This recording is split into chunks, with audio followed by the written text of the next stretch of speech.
नमस्कार। कौशल योग के आज की इस कड़ी में हम लोग सांख्य कारिका जो महर्षि ईश्वर कृष्ण द्वारा रचित है उसकी 13वीं कारिका पर चर्चा करने का प्रयास करेंगे। तो आइए हम देखते हैं कि उसकी 13वीं कारिका क्या है। 13वीं कारिका में भी वे गुणों के ही विषय में बात करते हैं जो 12वीं कारिका में उन्होंने किया है। थोड़ा सा उसको और आगे बढ़ाते हैं। वे कहते हैं सत्वम लघु प्रकाशकम उपस्तंभकम चलम चरजः गुरुवर्णकमेव तमः प्रदीप वच्चार्थतो वृत्ति। अब आप देखें, सत्वम लघु प्रकाशकम। अब सत्व यानी शतोगुण का यहाँ पर इस कारिका में वे गुणों का अलग से नाम भी दे रहे हैं।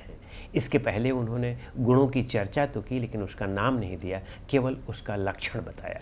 यहाँ पर वे नाम के साथ भी लक्षण बता रहे हैं। वे कहते हैं सत्वम यानी सत्व गुण जो है वह लघु हल्का होता है, हल्कापन लाता है। जैसे हमारा शरीर हल्का है, हम जब शतोगुण हावी होता है, जब शतोगुण की अधिकता होती है तो शरीर में हल्कापन होता है, कहीं पर भारीपन नहीं होता है। या वे सारी चीज़ें जो ऊपर की ओर उठती हैं उनमें कहा जाता है कि शतोगुण होता है। फिर लघु के बाद उन्होंने कहा प्रकाशकम इष्टम। प्रकाशकम, प्रकाश का मतलब यहाँ पर भी हल्का हुआ, लेकिन अब चूँकि लघु पहले दे दिया गया है तो प्रकाश का मतलब यहाँ हल्का ना लेकर के यहाँ प्रकाश का मतलब लाइट हुआ, या प्रकाश का मतलब ज्ञान हुआ, प्रकाश का मतलब उजाला हुआ। तो अंधेरे से उजाले की ओर ले जाना, यानी उजाले की ओर जब हम चलते हैं तो वह भी शतोगुण का ही लक्षण है, और ज्ञान भी शतोगुण का लक्षण है। प्रकाश मूलतः सिंबॉलिक है ज्ञान का हमारे यहाँ अध्यात्म में, तो इसलिए प्रकाश को ज्ञान के भी अर्थ में देखा जा सकता है। जब हमारे अंदर ज्ञान की वृद्धि होने लगे तो समझ लें कि शतोगुण बढ़ रहा है। तो उन्होंने कहा कि शतोगुण का क्या लक्षण है, लघु और प्रकाशकम। और फिर कहा इष्टम, यही हमें अभीष्ट है, शतोगुण के ये लक्षण अभीष्ट हैं। फिर कहा उपस्तंभकम चलम च रजः। अब रजोगुण पर आ गए, रजः। और फिर च का मतलब और, उपस्तंभकम का मतलब प्रेरक, प्रेरणा देना, प्रेरक, और चलम का मतलब चलायमान होना। तो वे कहते हैं कि जो रजोगुण है उपस्तंभकम चलम च रजः, यानी रजोगुण के भी दो विशिष्टताएं हुई, दो कैरेक्टरिस्टिक्स हुए, दो लक्षण हुए। वे कौन कौन से हैं? उपस्तंभकम का मतलब होता है प्रेरक, किसी चीज़ को प्रेरित करना, स्टिमुलेट करना।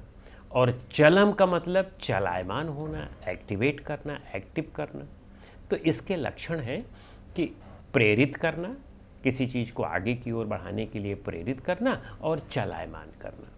तो जो भी हम में प्रेरणा और चलायमान की स्थिति आती है वे रजोगुण के ही कारण होती है, और जिनमें यह ज़्यादा प्रवृत्ति हो जाती है, शतोगुण और तमोगुण पर हावी हो जाते हैं, उनमें ओवर एक्टिवेशन ज़्यादा हो जाता है। तो यही उन्होंने लक्षण बताया।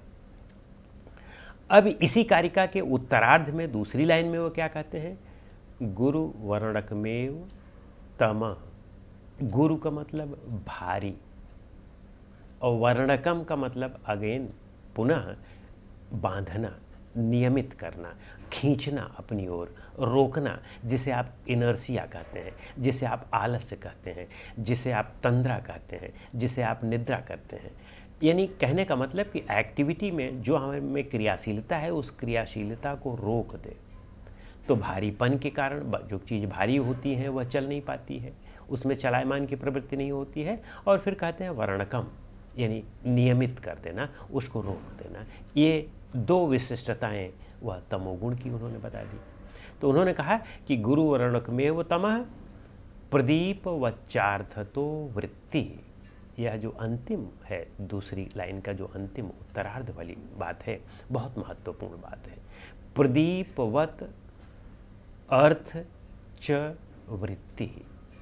प्रदीपवत, प्रदीप का मतलब यहाँ दीपक है, वत का मतलब समान, दीपक के समान वृत्ति माने इनमें कार्य व्यापार होता है। तो दीपक के समान कार्य व्यवहार होने का क्या मतलब है यहाँ पर? जैसे कि पहली इसके पूर्व वाली कारिका में उन्होंने कहा है कि अभिभव एक दूसरे को दबाते हैं, एक दूसरे को सप्रेस करने का काम करते हैं और आश्रय करने का भी काम करते हैं। तो जब इनमें विरोधी गुण हैं, एक चला रहा है, एक रोक रहा है, एक भारी कर रहा है, एक हल्का कर रहा है, एक अज्ञान ला रहा है, एक ज्ञान ला रहा है, एक दुख ला रहा है, एक सुख ला रहा है, एक मोह ला रहा है, तो इनमें आपस में तीनों का एक दूसरे से विरोधी गुण है। लेकिन जब ये तीनों मिलते हैं एक जगह पर, तो ये आश्रय का भी काम करते हैं और उसमें एक नई शक्ति पैदा कर देते हैं, जिस शक्ति से आप एक महत्वपूर्ण कार्य कर सकते हैं। अलग अलग होते हैं या दो में एक साथ होते हैं तो आप देखें कि ये एक दूसरे को मार करके स्वतः समाप्त हो जाते हैं। शुंद उपशुंद न्याय के अनुसार एक दूसरे को मार करके समाप्त हो जाते हैं। लेकिन नहीं, ये तीनों मिल कर के कार्य करते हैं, इनमें मिल कर के कार्य करने की प्रवृत्ति होती है। और कैसे? दीपक के समान। जैसे दीपक का उदाहरण लें आप। दीपक में क्या होता है? तीन चीज़ें होती हैं। एक तो कॉटन होता है जिसको हम बत्ती कहते हैं, और दूसरा तेल होता है, तीसरा अग्नि होती है। ये तीनों अलग अलग स्वभाव के हैं।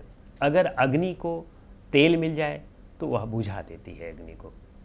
अगर अग्नि जो है, अग्नि में काटन पड़ जाए तो वह जला देता है। इसी तरह से काटन और तेल एक दूसरे से मिल जाएं तो काटन जो है तेल को सुखा लेता है। लेकिन अगर तीनों एक साथ मिल जाते हैं और तीनों एक साथ मिलकर के प्रकाश देते हैं, दीपक बन जाता है और वह प्रकाश देता है। उस प्रकाश से हम अंधकार दूर करते हैं। कहने का मतलब इन तीनों को एक साथ मिलने से, इन तीनों में जब आश्रय की वृत्ति आती है, अभिभव के साथ साथ आश्रय की भी वृत्ति आती है, तो इनसे हम बहुत बड़ा कार्य ले सकते हैं। तो इन तीनों वृत्तियों के, इन तीनों गुणों के विषय में, इनके कार्यों के विषय में महर्षि ईश्वर कृष्ण ने बताने का प्रयास किया। तो इस तरह से ये तीनों गुणों की चर्चा उन्होंने की।